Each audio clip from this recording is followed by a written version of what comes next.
So whatever it is, whatever you think about a mind map, you just write it on paper, and then you do a mind map about that person that you just got to know.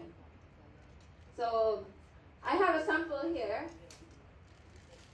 A mind map would look like this. If for those of you who have never drawn a mind map, you can use this as a model.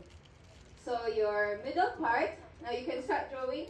The middle part should be the name of the person that you just met. Right? So for example, I'll do a mind map on Miss Lim, for example, and I'll write her name here. And then I'd probably put something like her profession, and then what it is. Another line would be director, and then CE. And then another line here would be probably her hobbies, and then I draw another line, whatever her hobbies are. Something like that. Right? So it doesn't matter whether you feel it's wrong or right. There's nothing wrong or right about this, because you are all learning, isn't it? So you just carry on. Remember all the things that you're asking the person next to you or in front of you or behind you. So use as many colors as possible. Make it creative, make it colorful, make it nice to look at.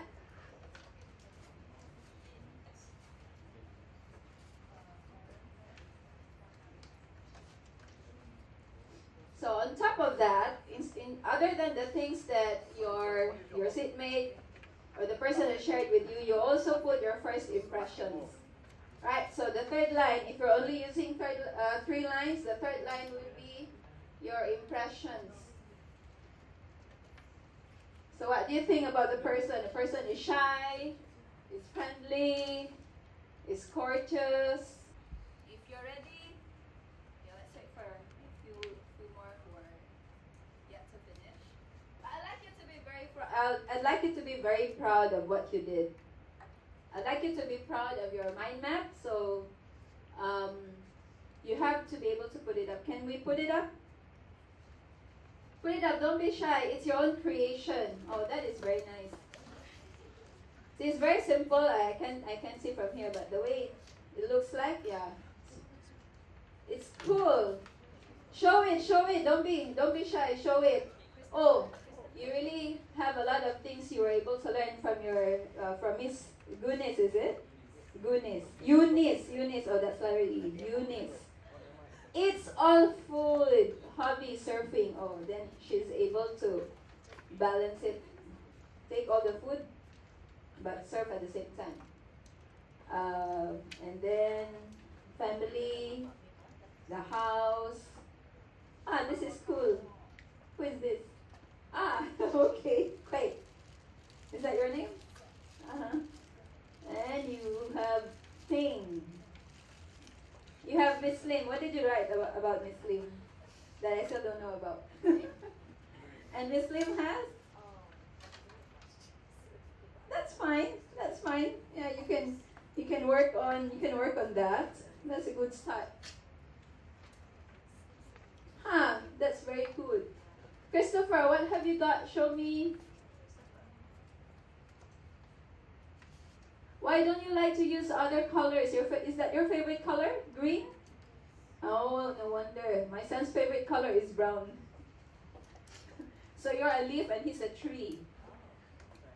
Yeah, you're, can I have a look? Don't be shy. Show it. Nothing much. There's a lot of things there. Alright, so the purpose of that is, like, if you're in my situation, I am a very forgetful person. Sometimes I even forget that I have a husband. But I don't forget that I have a son. One morning I'd wake up and I'd look at, how come there's a man on my bed? Oh yeah, I'm married. That verse, I'd sometimes tell my husband, sometimes I'd wake up in the morning and I'd wonder how come there's a man on my bed, and then I'd realize, I'm actually married. And then he'd be like, what the hell? We've been married for like almost 8 years now. Yeah, that's why. You have to keep on reminding me, otherwise I'd really forget. So because I'm such a forgetful person, the mind map actually helps me to remember. So the one essential thing that the mind map can help you is with memory. It's with memory. So if it's the first time you've met a person and you want to remember about that person, it's a very good idea to draw a mind map. It doesn't matter at this point, at this juncture, it doesn't matter whether it's correct or wrong. Later on, I show you what would be a correct mind map. And if you're a student, you're listening to your teacher doing a lecture, and the teacher does not encourage you to write a lot of notes, you can secretly do a mental mind map. Secretly do a mental one, or you can secretly do a mind map itself on pen and paper. Mind map can facilitate with learning. So you want to learn something and you want to be able to remember it, mind map is a very good way of doing it. And a mind map can also boost your creativity. If you've never drawn anything before in your life, and then you just take the pens and then put colors there, that's being creative already. That's a start. So those of you who think I'm not a creative person, you know, I'm boring and all that, it's not really true. So based on studies about mind mapping, it has shown that it has helped a lot of people boost their memory, facilitate learning, and also become creative. A lot of work in the creative arts, like advertising, for example. Advertisers, their thinkers would use mind mapping to come up with a new advertisement or conceptualize an advertisement that has never been seen before. Some would use other thinking tools like Six Thinking Hats by Edward de Bono. But since mind mapping was developed by Tony Buzan, it was actually found out that a lot of people have been using it. To date, you would see on the internet, if you go to the internet, you would find probably thousands and thousands of mind maps available. So because it boosts creativity, it would be a very good thing if a young boy like Christopher would start to learn mind mapping at this age. My son is going to be 7 in December. I've started him out with mind mapping last year. But when he does his mind mapping, he would eventually create a map of a city. That's what he does. That's the eventual result, is a map of a city, which is an imaginary city. But I encourage that one because creativity starts with imagination. So let's take a look at a slide. This one is comparing creativity with age. So among these 5 age groups, who do you think is the most creative? Is it the old fellow here, the executive? Is it the new graduate, or is it the middle fellow, like someone in middle school? Is it someone like Christopher's age, or is it the baby? The second one, like that girl. The others agree? Ting says it's the baby. Okay, let's see. So who do you think is the most creative? Studies have found out that as you age, you would actually become less creative. So in that 5 pictures, the most creative would be the baby.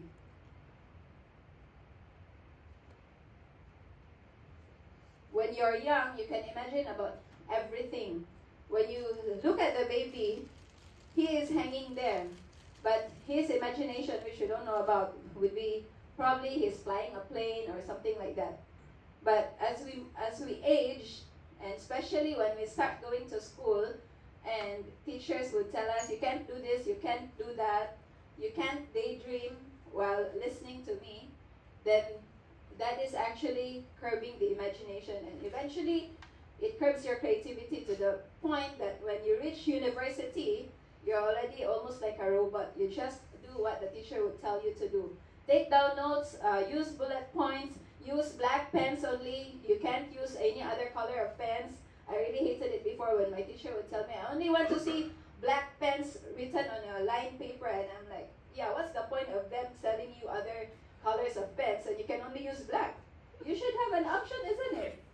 But that is how it is. So the moment when you age, especially when you're after you graduate and you become an executive or you work in an office and an office has a culture of use only this kind of color, do only this kind of thing, that's it, your creativity dies with it. So just to show you an example, this is a picture of my son doing his imaginary city. He calls it Berilayo Antamonis. Berilayo is actually a reverse word for Leboraya.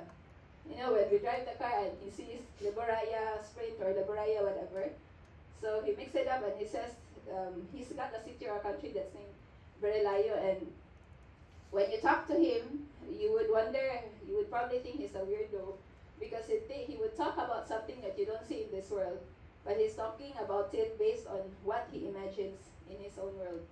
So that's how he started doing creative stuff. And what he does is when he reads a book, he tries to imagine it.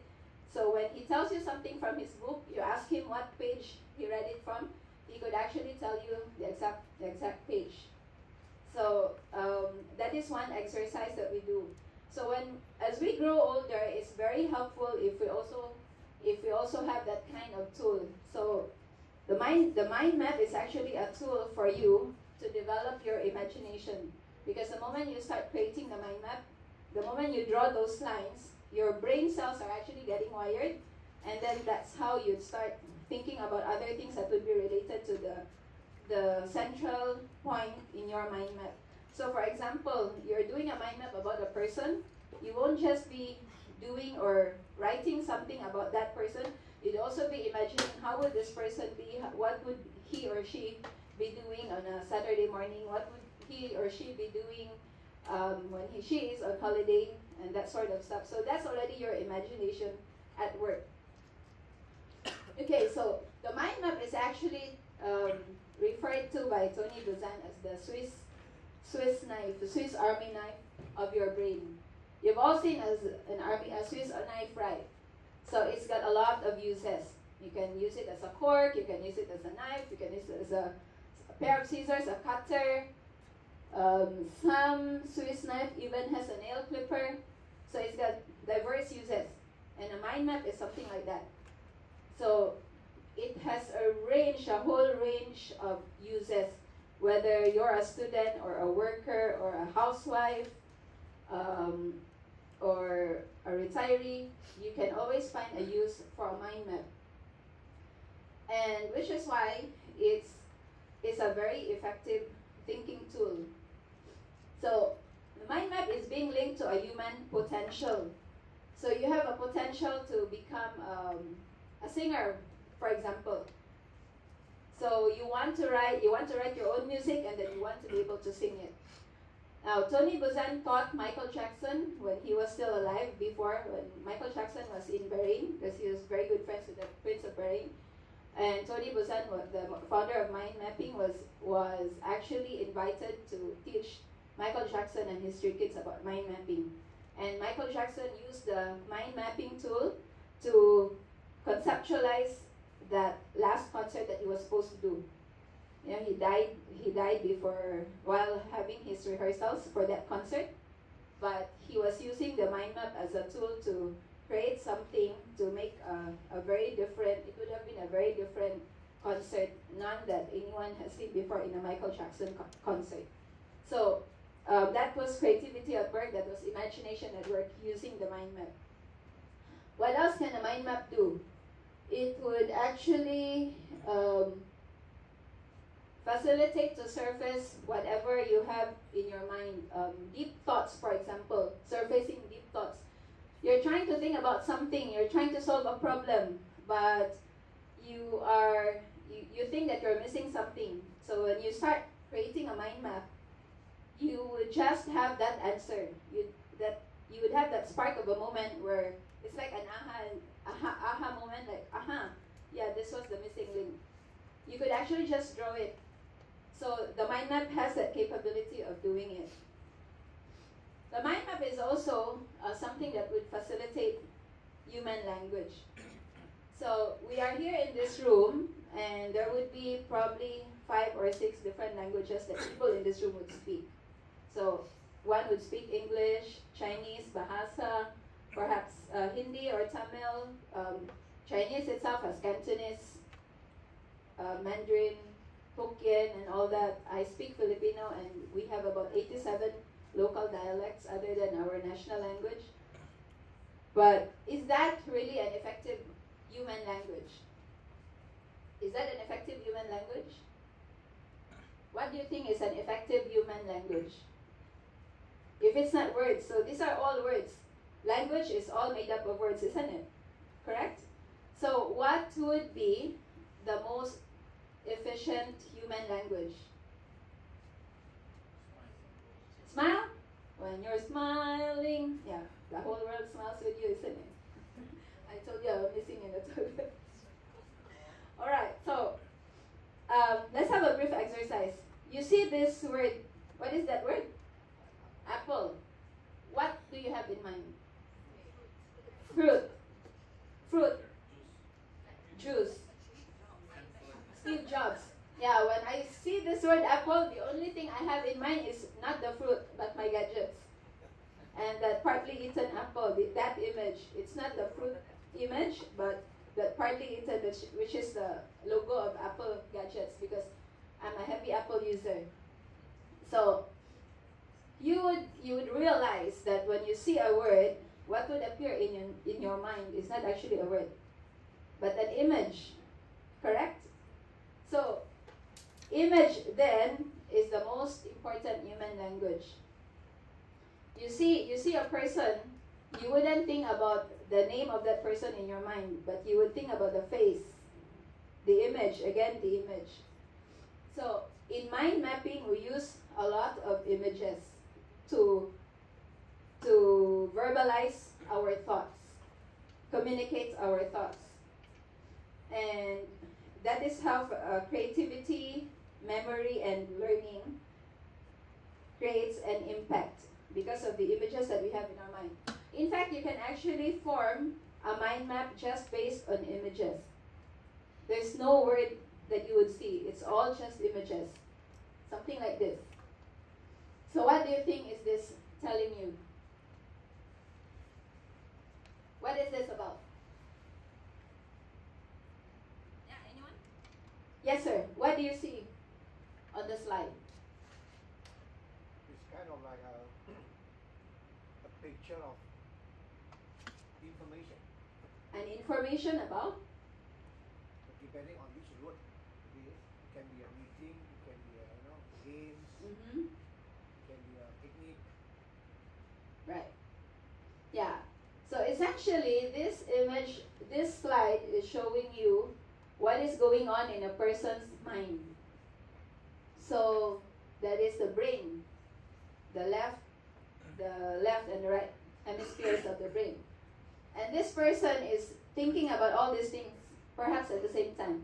So he's thinking about a meeting, thinking about vacation, thinking about probably his kids, and then thinking about numbers and figures, probably budgeting and all that.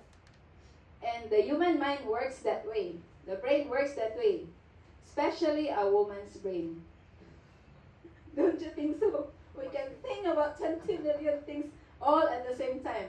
And that's why men find us very complicated. That's probably the reason why same-sex marriages is not very popular. Men like to marry men. They don't want to marry women anymore. Want to marry men because women are so complicated. Women are so complicated, so difficult to understand. They might as well marry our kind. Then one simple human being and another simple human being, and everything is so simple. And then it's less market for women. No, we have women who don't have boyfriends, don't have husbands, because men are marrying each other, then who to marry? And then because men started it, then women decided, okay lah, you go marry your own kind, I might as well just marry my own kind lah. Because you're not, God only created what? Man and woman. And then it's supposed to be man and woman together. And then men decided, I don't want so complicated. That's why my husband would tell me, you're so complicated. How come you can't think simply? Because I'm a woman, and the last time I checked, I'm still a woman, and this is how I think. This is my thought process, you see? And the last time I checked, you also decided to marry a woman. But at this juncture, you still have an option whether you want to change your gender preference and go ahead and remarry a man. It's all up to you. You know? So that's how it is. That's how a relationship or life becomes so complicated because of the myriads of things that the human mind is capable of thinking at the same time. So what a mind map would do is actually to organize your mind. It would force you to think about one thing at a time. So each branch would represent one thing. You see, one branch here is about meeting and what would transpire in a meeting. So the moment you create that branch, it would only help you to think about that thing. So if I'm talking about Muslim, for example, and I was able to learn about her profession, I would create this line here and I would write profession. I would just write anything that's relevant to this line, to this branch. Profession, director, CE. And then what are the other things that's related to being a director? For example, she probably does marketing, she probably does whatever. And then if I want to also know about CEE, there's another branch here about CEE, then I would be forced to think only of CEE. What does CEE do? What are the products, what are the services, and all that. So it helps me to facilitate to think about this thing only at that given time. Then you don't go haywire, but because we are capable of thinking about a lot of things at the same time, you would be thinking about other things, like hobby, for example, but you're in this branch. Then you just go to this branch and then you just expand. You just extend this line here. Hobby, let's say she does singing, for example. And then here, what kind of music does she sing or does she listen to or whatever. But when you take a look at the entire mind map, you would be able to see one thing at a time, one subject matter at a time, or one aspect at a time. It's not haywire. As compared to when you are using bullet points, for example, and then you write something here, and then you write something, but then when you write something that's related to A, it can be related to C. Then it's no longer relevant. So that's why it's not an effective note-taking tool. So the mind map is actually, mind mapping is also called radiant thinking, which is heavily on imagination and association of things. One branch is being associated to the main branch, or sub-branches are associated to the main branch. And that is the human language. Now, you have all done a mind map earlier. So this here is showing you how a mind map should look like. How do you exactly create a mind map? Right, so there are six aspects. There's a structure. First of all, you need to have a blank page of paper, a blank sheet of paper if you're using the pen and paper. Later on, if we still have time, I will show you how to do it on the software. Right, so you go back to your mind map. You go back to your mind map, yeah. So you have a blank sheet of paper, and the structure works this way. You have a main branch and then sub branches. And then you need to have colors. And then you also use words. But the words that you use, take note, is keyword. And by keyword, it means you only use one word per branch. This is a common mistake that a lot of people would actually commit. One branch has several words. Check your mind maps. Do you have that one? One branch, you have several words. More than one word. Yeah? More than one word. Like, okay, eats all food, for example. Eats all food, if you are doing a correct mind map, should be food and then all. Or it's eat, food, all. branch, one word, one branch, one word, one branch, one word. So that means that the person eats the food but eats all food.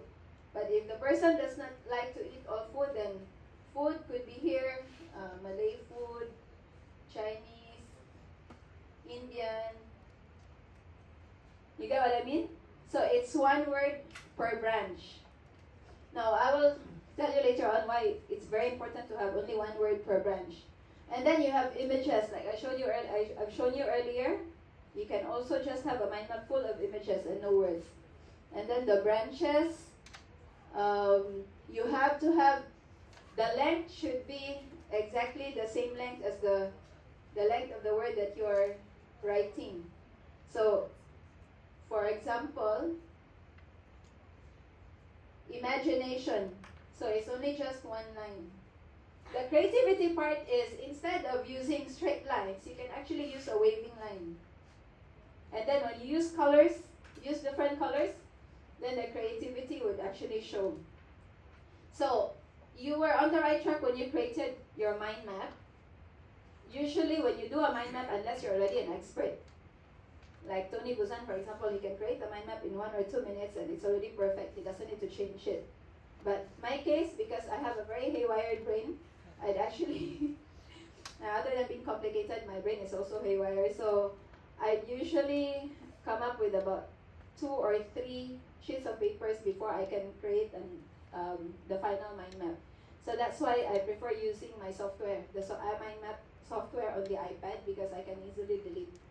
But there's no way for me, there's no way I can create a mind map with just one page. I have to have several pages because I keep on adding, and then finally I realize, oh, I actually don't need it, and then I would delete, and then it becomes so dirty, so messy, and I don't like it. But what you have started, you're already on the right track. You just need to correct it.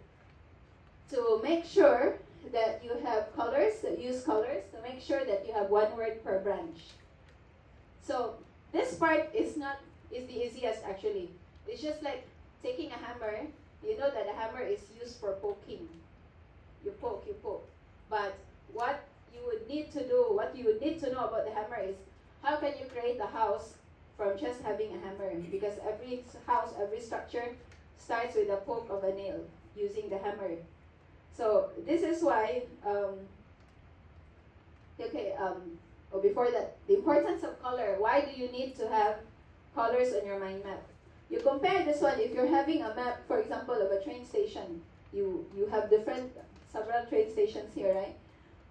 If it's black and white, how are you gonna distinguish which station, like if it's a monorail or an LRT station that you have to take? But you compare it with if you have colors.